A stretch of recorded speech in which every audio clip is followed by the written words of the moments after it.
It's Dave Barber, and we call this segment Capitol Spotlight. We're coming to you this day from the third floor of the Rhode Island State House. We tape it right before session, and we visit with members of the General Assembly to discuss some of the things they've been working on and its impact on you, the Rhode Island citizen.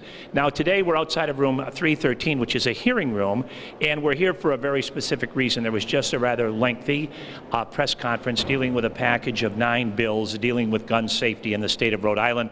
From the House of Representatives, Representative Finn joins us. She was present during the press conference. And Representative, first of all, what was your take on the press conference, and what do you make about this package of 9 bills? Well, I'm so happy that we had the press conference. I've been waiting, like everybody else, just to hear what was going to be included in the package. And I really think that they're taking a different approach than maybe some of the other states have taken.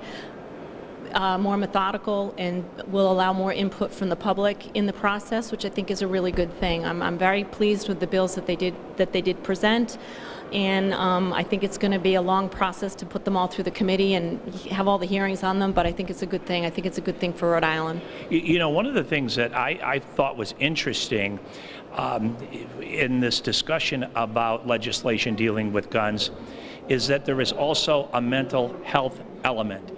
And I think anybody watching right now recognizes that guns in the hands of people that are ill or sick, it can be very, very dangerous. And if there's something in this legislation that can maybe provide tools to helping people that are challenged emotionally or mentally in some way, maybe we can prevent crime as well. I was glad to see that as part of the legislation. I'm so glad to see that. I have a close family member that has a severe mental illness, and it's so difficult to get good mental health care. Not just in Rhode Island, but anywhere.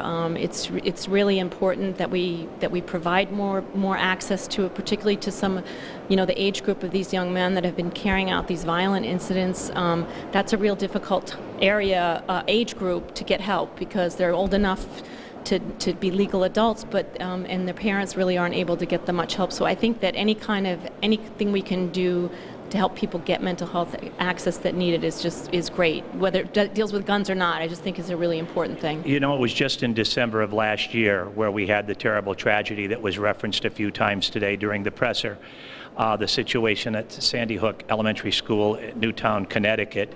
Obviously, everybody watching right now realizes that it's just one of the most horrific things that's ever happened in our country.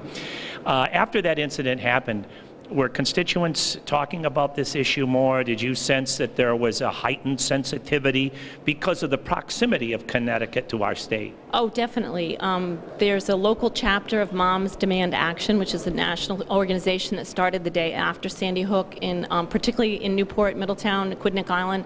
There is a huge group of women and men they're very committed to making sure that the laws change, and that we have better gun laws to protect children and protect ourselves. And I don't think that's going to fade away. They're very, very determined, and it's growing day by day. And the national organization has over 80,000 members right now. So I think that people are really just, this wasn't, some people are saying it's a knee-jerk reaction. I think it's a tipping point. I think that people are just ready to make a difference. Law enforcement people, families, a lot of people are ready to make a difference. So, Representative Finn, thank you so much for taking time out of your busy day to talk with us. Thank you. And of course, we could not do it without you. It's called Capitol Spotlight. For Capitol Television, I'm Dave Barber.